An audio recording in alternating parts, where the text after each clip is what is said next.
Esto es Big Left. Les había hablado en dos videos titulados La gloriosa trivialidad dionisíaca, donde explicaba que al perder yo la fe, y era un hombre de fe, iba a ser sacerdote, era mi vocación al sacerdocio, a la vida religiosa, como jesuita concretamente, y se produjo un descalabro largo de explicar. El descalabro es muy angustioso, contar esa pérdida de la fe. Es una situación horrible y que generó una depresión. Pero después, al entrar en este ateísmo, en un ateísmo total, ausente de certezas filosóficas, sin ningún modelo teórico, como decía yo gráficamente, como en el desierto, sin cantimplora y sin brújula. Entonces eso me produjo la necesidad de tener una fe, y yo mismo como decimos en Chile, me engrupí, yo mismo me autoengañé para poder ser un marxista.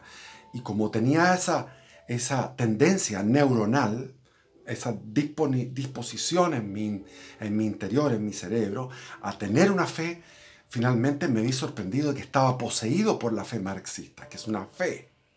Estaba poseído por la fe marxista, tanto que fui un activo luchador por esa causa del marxismo clásico. Y después, al llegar al exilio, al autoexilio, al estar en París, conocí el otro marxismo más refinado, el marxismo que es el que está ahora en boga. Conocí el feminismo, etc. Todas esas cosas, esas ideologías se estaban creando, ya se habían creado y se estaban desarrollando en la zona europea, alemana, francesa, holandesa, de ideologías de punta. Bueno, después de eso, como no pude tener un buen rendimiento porque no tenía destreza para escribir el francés, solamente conversarlo, me fui a España a poder estudiar y ahí tuve una experiencia amorosa y tuve un encuentro con la juventud española que venía del desencanto, no del desencanto, sino que liberándose de lo que había sido los 38 años de franquismo. Entonces los padres eran franquistas o pro-franquistas o tenían el franquismo en la sangre de alguna manera en su manera de comportarse. Y esta juventud era una juventud rebelde y que tenía que no era rebelde desde el punto de vista marxista, sino que era rebelde desde el punto de vista más profundo, filosóficamente hablando. Entonces ellos eran muy buenos para leer a un Georges Bataille, a Artaud, ya ni me acuerdo los nombres, los leía, yo libros que yo leía no me acuerdo los autores, pero que eran todos autores que trataban de rescatar desde la nada, desde la náusea, desde la nada, tratar de rescatar, como lo hace Nietzsche magistralmente, porque es un gran literato, es un gran filósofo, es un tipo con mucha vitalidad, por eso que se llama, su tendencia filosófica se llama vitalismo, de vitalidad. Entonces está Nietzsche, todos estos autores. Cioran no, porque Cioran era un depresivo. Pero estaba, por ejemplo, yo les mencioné a Henry Miller, que era una exquisitez leerlo, porque los autores norteamericanos, siempre me gustaron los novelistas norteamericanos. En fin, todo eso fue una tendencia en la cual en Chile no existía eso, de estar apegado a la tradición griega clásica, a los presocráticos, a la poesía griega, a la poesía romana, de los grandes poetas romanos, de las filosofías romanas, porque los romanos no hay que disminuirlos, son tan grandes, quizás no puede uno decir, son cumbres de la humanidad, los romanos, los griegos, y los otros son los hebreos, los israelitas, pero eso lo dejamos aparte, porque en Chile hay mucho de eso. Entonces yo me encontré con una fuente nueva, que bebía de una fuente que era la fuente de los griegos, la fuente de los clásicos. Y ellos lo leían en latín y en griego. Yo no pude aprender latín y griego porque me bloqueé. Y ahí no pude tampoco terminar las carreras que estaba estudiando porque me bloqueé. Me bloqueé porque lo encontré que era insuperable para mí. O sea, sencillamente quedé fuera de competencia en ese tema. Y ya veía que terminaba el año y iba a terminar colapsado del punto de vista académico. Entonces, tenemos nosotros, nuestra estructura neuronal, nuestra estructura biológica, está diseñada, nuestras neuronas están diseñadas para lo espiritual. Y es como un vaso. El vaso tiene que estar lleno. En este caso, siempre tiene que estar lleno.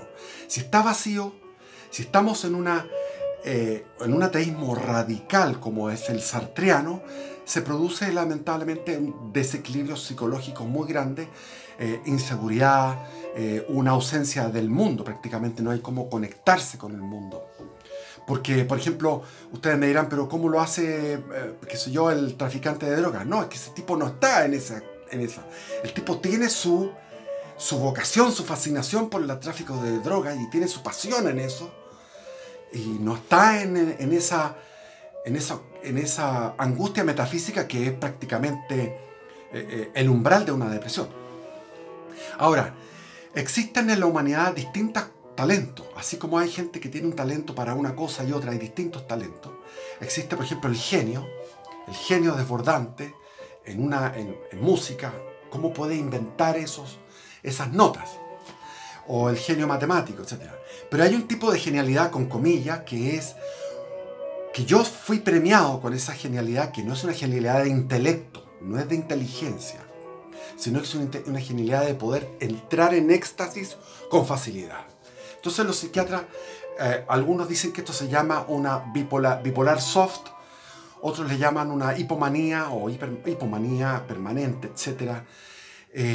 Una euforia a la cual hay que medicar.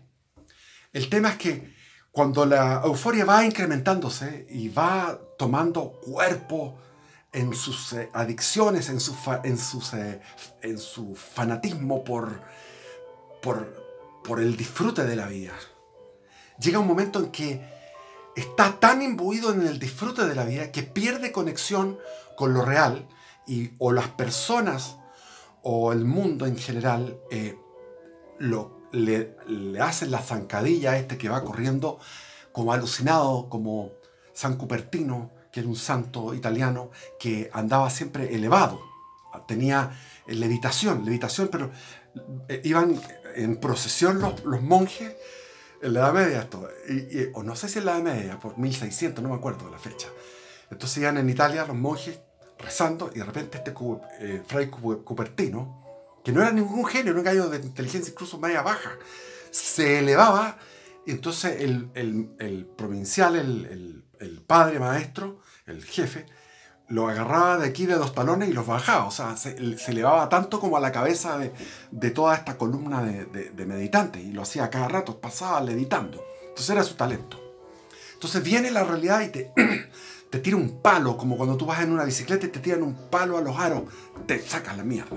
Entonces ahí viene una depresión, pero no es bipolaridad, porque se levanta rápidamente de la depresión. No se hunde en la depresión. No es una depresión de estar tirado en la cama. No, es una depresión que sigue él buscando, a través del movimiento, superar esa tristeza. Entonces yo en un momento determinado, cuando mi mujer me castiga de una manera ejemplar, me castiga metiéndose con un gallo más adulto, de 30 y tantos, y que era un profesor que ella tenía, entonces, y se enamoró. Entonces me cambió.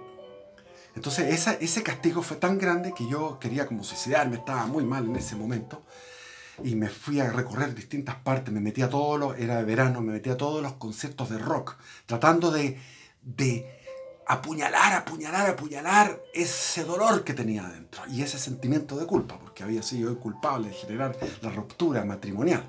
A todo esto el matrimonio se hacía por la iglesia, por el estado de por la iglesia, porque no había separación del estado de la iglesia en España. Año 1982. Entonces, si tú te querías casar, tenías que casarte por la iglesia. Es una cosa muy loca. Imagínate los dos éramos totalmente ateos, y presentarnos en una iglesia a repetir todas las fórmulas era una cosa incómoda para nosotros. Estábamos muy incómodos. Y después lo que pasamos a la oficina de la parroquia a firmar. Y esos papeles llegaban al Estado. Y yo después podía tener mi permiso de residencia, porque yo en Francia tenía como refugiado, aquí iba a obtener la nacionalidad.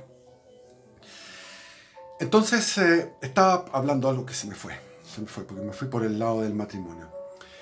Bueno, iba a los recitales de rock a ver a Loquillo y sus trogloditas. Les recomiendo Loquillo, es extraordinario como creador musical de rock. Y a los Ilegales, que eran de allá de la zona, eran de Asturias. Entonces íbamos a los recitales de rock, iba con un amigo, porque con ella ya estábamos divorciándonos. Entonces trataba de matar con estos recitales ese dolor y no se salía el dolor. Me iba a los Sanfermines, fui a los Sanfermines a trabajar para recolectar fondos para la resistencia chilena. Trabajaba en la noche desde las 12 de la noche hasta las 8 de la mañana. Y de ahí me iba, me curaba y un día se me antojó en los Sanfermines meterme en el corral donde pasaban los toros. De repente vi a los toros, yo estaba raja de curado, muy borracho. Veo a los toros y lo que hago es me pongo a correr y me caigo. Y me caigo justo en la esquina de un terreno medio barroso estaba, y había una valla de madera donde estaba el público, en los encierros de San Fermín. Y dije, ya aquí me van a pasar pensé, se me quitó la curadera en ese momento y dije, me van a pasar 4 o 5 toros por encima con las pezuñas o con los cuernos, no sé. Y nada, pasaron por el lado mío sin tocarme. Y ese mismo día, ahí mismo, atacaron un poco más allá a un boina negra de los Estados Unidos, de una base norteamericana, y lo mataron a cuernazo, porque el tipo se levantó. Lo cuernearon. El tipo volvió a levantarse y lo volvieron a cuernear. O sea, ahí hay que estar curado, hay que estar botado y no le pasaba nada a uno. Entonces, esos viajes que hacía eran viajes para quitarme el dolor, y el dolor, yo era como un fantasma, pero la necesidad del éxtasis, la costumbre al éxtasis, vino el éxtasis de Ávila. Llegué a Ávila, llegué a la ciudad de Ávila y no podía creer lo que veía en mis ojos. Es una ciudad que está amurallada, voy a cerrar acá. Y afuera de las murallas no había nada. Por lo menos en esa época era así. No sé, ha pasado mucho tiempo, no creo que hayan puesto edificios afuera. Las murallas y el campo. Entré fascinado a Ávila y ahí me encontré con las 3 mujeres más hermosas que he visto en mi vida. Las 3 mujeres más hermosas de toda mi vida son españolas. Una lo conocí en Madrid, la otra lo conocí en Oviedo, era asturiana, y esta era de Ávila. Eran 3 mujeres parecidas, pero de pelo caoba, castaño, ojos castaños, como era también mi mujer, como era mi mujer asturiana, pero estas eran unas diosas de belleza, una belleza. Y a las 3 me acerqué a hablarles porque, a pesar de que yo soy tímido, en ese momento no podía no hablarles ni poder conocer a esas mujeres tan extraordinarias. A las 3 les hablé. Y después de estar conversando con ellas en las puertas de Ávila, me despedí porque tenía que ir a buscar alojamiento en el campo, porque yo no tenía para pagar. Mis padres yo cuando me fui a Europa les dije a mis padres, por favor, llegamos a un acuerdo. Lo que tú pagas por la universidad, mándamelo en dólares, que eran $200. Lo que él pagaba por la Universidad Católica eran $200. Me llegaban $200 a mí mensuales, que era como tener ahora, no sé, 150 lucas, una cosa así. No era más que eso. Era una poca plata. Yo tenía que hacer otros trabajos, tenía que ingeniármela. Y cuando viajaba a la intemperie, como era mi costumbre, a dedo. Y había viajado a dedo de los 14 años. O sea, ya llevaba 10 años de viajes a dedo por Chile, en Perú, en Argentina y en Europa. Entonces ya había recorrido Alemania, qué sé yo, Italia, etc. Había recorrido distintos lugares a dedo, distintos parajes. Había tenido muy buena recepción de la gente porque me hacía amigo de los que me llevaban a deo en Inglaterra, etc. Entonces, para mí no era un viaje iniciático. Yo estaba acostumbrado a ese viaje iniciático donde tú estás entregado es una mendicidad. Tú eres un mendigo, pero un mendigo gozoso. Algunas veces, por ejemplo, en Toral de los Guzmanes, me acuerdo que era el lugar ahí en esa zona desértica de León, en Castilla, no me llevó nadie y era mi cumpleaños. Terminé llorando y durmiendo en un lugar de tierra. Otra vez en Tarragona también terminé llorando, no me llevó nadie. Otra vez también yendo hacia Ámsterdam. Entonces, los tengo contados con la mano. Me sobran dedos de la mano los días en que los cuales salí derrotado del hacer dedo, del autostop. Y bueno, me fui de las puertas de Ávila y era como viajar en el tiempo, porque empezó a oscurecerse, empezó a venir un crepúsculo precioso y pasaba por unos campos donde en los campos eran campos, las casas eran de piedra y había majadas y había corderos, era como tiempos bíblicos, de verdad, así fue. Entonces me fui caminando por estos campos y de repente me escapé de ellos porque ahí no podía doblar porque eran campos privados y llegué a un momento a un monte diría yo, no una montaña, pero un monte. Fui subiendo y estaba la cima del monte, eran puras piedras, pero eran piedras gigantes, eran piedras de porte de una casa grande o de un palacio, o sea, piedras grandes y lisas, bien alisadas. Entonces llegué a la piedra más alta y me quedé ahí mirando el crepúsculo de lo que es el crepúsculo de Castilla. Y me acordé de Teresa de Ávila, me acordé de San Juan de la Cruz, me acordé con una nostalgia por los éxtasis católicos que había tenido cuando era joven, cuando había sido la primera adolescencia. Pero llegaron las estrellas y sentí una aleluya dentro. Llegaron las estrellas, pero no había ni una luna, era pura estrella. Y pasé la noche en vela, arriba de esa piedra, acostado arriba de la piedra, confortablemente, porque es una piedra gigante. Y después de ese éxtasis, fui a tomar el tren. Tomé el tren de Ávila a Madrid. Llegué a Madrid donde estaban los compañeros y les conté todas mis tristezas. En esa época no había celulares, así que tenía que contar todos mis avatares, todo lo que había pasado. Y me dijeron ellos, ¿sabes qué cosa? Tenemos una fórmula en este momento. ¿Qué pasó? ¿Qué fórmula? El presidente de España en ese momento, el socialdemócrata Felipe González, habló con la ACNUR, que es una agencia de la ONU, y han financiado entre la ONU y el gobierno de Felipe González un fondo para que nosotros podamos retornar a Chile. Estoy hablándoles del año 84. Yo dije, esta es la mía. Esta es la mía. ¿Y qué es lo que hay que hacer? Me dijeron, lo que tienes que tú ir a hacer, presentarte a la ACNUR en Madrid, hablar con la funcionaria no sé cuantito, y hablar con ella y decirle taxativamente que tú eres esto y lo otro. Que es lo que era más o menos verdad. En un porcentaje más o menos alto era verdad. Y te van a dar beneficios. Fui, me presenté, hablé con la funcionaria ya tenía listo, ya estaba todo hablado desde antes. O sea, había una complicidad entre el movimiento de izquierda revolucionario, MIR, con la ACNUR y con la ONU. La ONU daba los fondos a la ACNUR y la ACNUR estaba en complicidad. Entonces a uno le daban ayuda. ¿Cuál iba a ser la ayuda? El pasaje por Iberia, en la línea aérea Iberia, gratis. Una línea de sobrepeso para llevarse lo que uno quisiera, un harto sobrepeso. Y llegando a Chile uno se acercaba a no sé, era un organismo de derechos humanos que estaba en el centro. Y estaba camuflado porque el gobierno militar no podía hacer nada contra ellos, no sé, pero uno llegaba a ese departamento de derechos humanos que estaba cerca de la Plaza de Armas y ellos te pasaban un cheque por una cantidad de dólares, que en esa época los dólares que me pasaron fueron $3.500. $3.500 de esa época valían más que lo que valen ahora, es como para comprarse un auto, una cosa así. Entonces, ya con esto aprobado, me vino más felicidad. Dije yo que bueno, voy a tener plata, voy a llegar a Chile con plata. Y todos los compañeros le daban esa plata, pero muchos compañeros llegaban a Chile y volvían. Entonces teníamos nosotros un edificio que estaba arrendado, no completo, pero casi todo el edificio era de gente del MIR.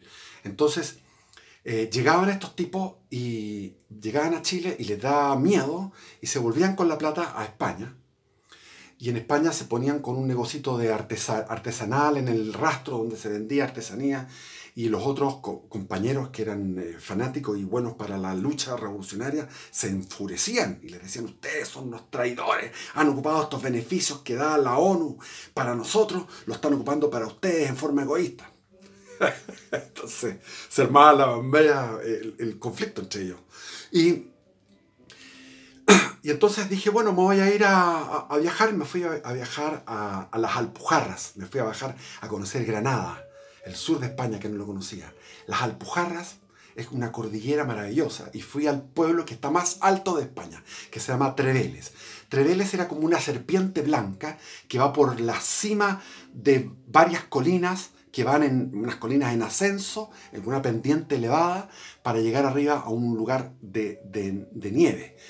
Y con un río que bajaba torrentoso, helado. Entonces yo me fui recorriendo este pueblo hermosísimo, Treveles, se lo recomiendo, bello, puras casas blancas, con balcones, con maceteros. Llegabas a una explanada, una iglesia, y bares, y cafés. Después subías de nuevo a otra explanada, otra iglesia, bares y café. Y al final llegué al final, a la última casa, y me convidaron alojamiento en un pesebre. Entonces yo dormía en la paja, en la casa más alta, o sea, en la última casa del pueblo más alto de España. Y ahí yo caminaba por la montaña, me bañaba en el río, súper helado, y de ahí bajaba haciendo ayuno, hacía ayuno, ya había hecho ayunos en Oviedo, de 5 días y 5 noches, cumpliéndolos rigurosamente. Y después me entusiasmaron los ayunos y seguía haciendo ayunos. Entonces bajaba, tomaba el ayuno, lo único que era tomarse un pencazo de vino tinto, y después me metía a la iglesia, boca abajo, con todo el cuerpo en el suelo, y trataba de orar y trataba de creer en Dios. Trataba de creer en Dios, pero no tenía fe. Me quedaba ahí, con el vinito medio así, pero era poco vino, no era para echarse una cosa suave. Y ahí sencillamente pasé una temporada, estuve ahí como 2 semanas, en una estrictez de no comer ni un pan, dormir en la paja junto con ganado que había ahí, en el establo, y ir a bañarme al río helado, y conocer gente y hablar con gente. Finalmente después bajé a Granada me encantó. Estuve ahí, tuve la suerte de que me convidaran a alojamiento inmediatamente apenas llegué. Estuve en Granada y después pasé a Marruecos. Cruzar de Algeciras a... ¿Cómo se llamaba este otro lugar? Bueno, Marruecos, sin comentarios. Ya lo dije en el video anterior. Es el infierno. O sea, las sociedades islámicas son infernales. Los hombres te miran como mirar a una mujer. Te miran con una mirada rara. De sodomitas que son sodomitas. Las mujeres, todas encerradas, uno se vuelve súper feminista en esos lugares, porque es horrible cómo tienen a las mujeres. Penca, ¿no? Y claro, y de repente hay algunos que te dicen: yo fui a Marruecos, lo pasé fantástico, qué cosa más linda. Claro, pues hueón, fuiste como rico, fuiste en un tour, te llevaban en un bus, te llevaban para acá, para allá, te mostraban todo, qué lindo, te llevaban a un restaurante, qué maravilloso, ¿no es cierto? Y todos te hacían reverencia y te pedían limón o qué sé yo.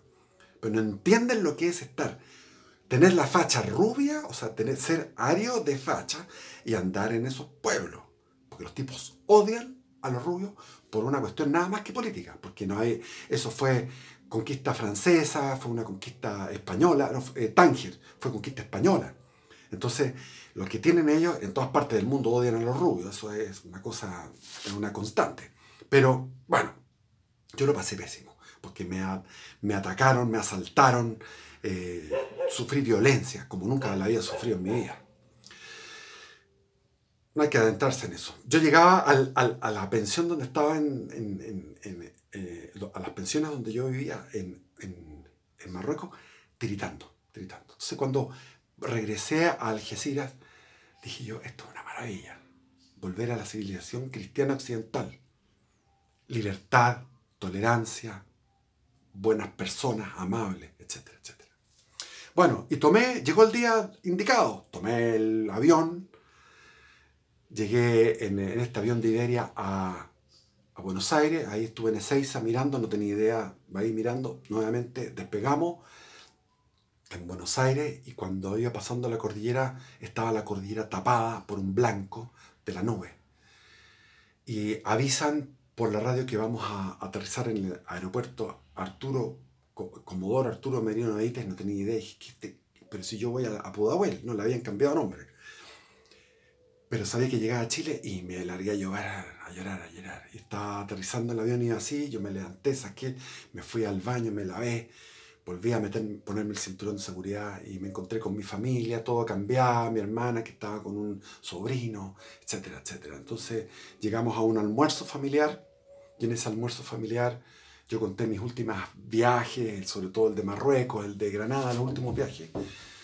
Y después mi padre me hizo pasar a su escritorio, a su biblioteca, donde me dijo: tú has hecho puras jugadas, no has terminado ninguna carrera, has hecho puras jugadas en tu vida, estoy indignado contigo, qué sé yo, estaba súper indignado.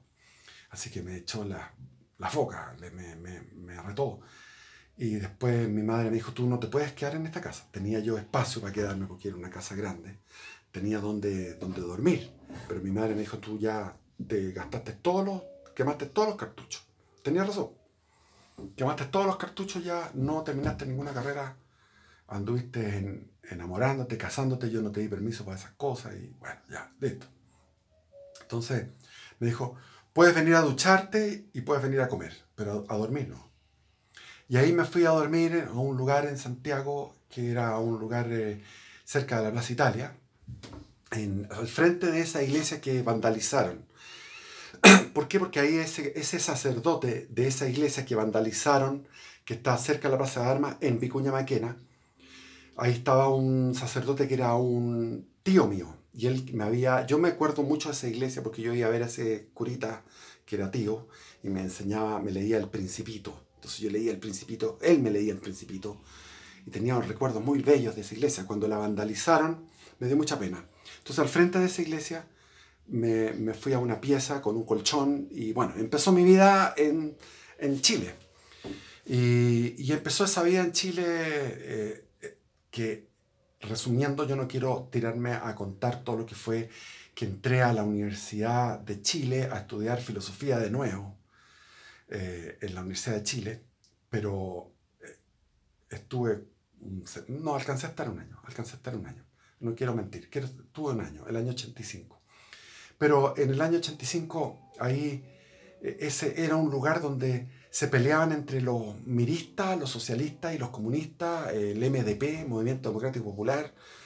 Vi un montón de cosas horribles, los tipos eran vándalos, eran unos energúmenos, nada que ver con los estudiantes españoles. El nivel era bajo, entonces yo me sentía con una superioridad, no de que yo fuera macanudo, sino que era lógico, yo venía de otro nivel y me parecía todo fácil. Y lo que más me dediqué en ese momento fue, me fui a arrendé una casa, me arrendé una pieza de empleada con baño de empleada. Y en esa pieza de empleada con baño de empleada, en una casa que era la casa del escritor Jorge Nostroza, el que escribió Adiós al séptimo de línea. Me hice amigo de la viuda de él, del nuevo esposo que tenía, de su hija. Y ahí, y ahí me iba en bicicleta a la facultad. Pero el estudio para mí ya no tenía ningún sentido, ya estaba totalmente, decía, esto no tiene sentido empezar de nuevo acá en Chile. No voy a terminar nunca la carrera porque tengo que trabajar, y estaba la crisis del 82.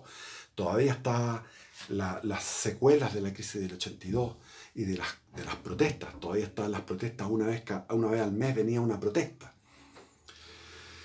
Y había una actividad política tan infesta, un politicismo infesto en la Universidad de Chile, que finalmente hubo una asamblea. En la asamblea yo hice un discurso corto y se disolvió la asamblea con mi discurso. Fue un discurso donde tiré como una dinamita verbal y gesticular, porque lo hice así tipo Hitler en el momento. Nadie lo relaciona con eso, pero yo me acuerdo que era como una cosa así como Hitler. Enojado, fuerte, les dije las cosas, las verdades. Y se disolvió la asamblea después de mi discurso y me despedí de todo eso. Y de ahí dije yo, ¿para dónde me voy? Quiero trabajar en algo. Tenía un primo que trabajaba en el sur. Él tenía minas de carbón. Es un minero. Hasta el día de hoy es minero y ahora es un minero millonario porque le ha ido muy bien. Ahora es el proveedor de no sé qué, bauxita, no sé qué, cuál es el producto que él está extrayendo para vidrios Lirquén. Es el principal proveedor de vidrios de Lirquén. Entonces fui con él y él me dijo, bueno, aquí en las minas no puede hacer nada, vienen los viejos con su pan. Todo era negro, todo nublado, lloviendo. En Curanilahue, el pueblo completamente pobre. Pobre, no había vidrio, había solamente plástico, no había leña, había solamente el carbón lo sacaban de los pirquenes en distintas cuevas que rodeaban Curanilahue, y todo ese carbón iba de desecho a un río, que es el río Lebu. Entonces él me dijo, bueno, aquí tienes tu casa, que es una casa pequeñísima, una cabaña, tenía una caja fuerte para guardar la plata, un revólver, y tenía para comprarle a las mujeres y a los niños que estaban en el río Lebu extrayendo el carbón que bajaba de los pirquenes, como del relave de los pirquenes, o sea, era la sobra que llegaba al río Lebu. Entonces, uno cuando ve cómo era Chile y todo lo que costó crecer, todo lo que costó desarrollarse en Chile, para que los huevones de ahora sean unos pencas, ingratos, que se quejan por cualquier cosita e inventan incluso cosas, porque dicen que Piñera es un dictador, pero por favor, uno vivió la dictadura. Ustedes no saben lo que es la dictadura, huevonao. Bueno, me tocaba ese pega. Las mujeres y los niños se metían al río, con lluvia y todo, y con una especie de badminton, así con unas quechas que se llaman. Con las quechas recogían este mineral que iba flotando y lo juntábamos a la tonelada, llegaba el camión y la tonelada se pagaba. Entonces era mi pega, pero me dije, esta pega no es para mí, yo tengo que irme de este asunto. Entonces de ahí me fui a Isla Negra. Y en Isla Negra empecé a vivir otra etapa completamente que la he contado, la voy a contar resumidamente en el próximo video que voy a hacer ahora. Y ahí, y ahí vamos a seguir con la historia. Un abrazo, besito, besitos a ustedes.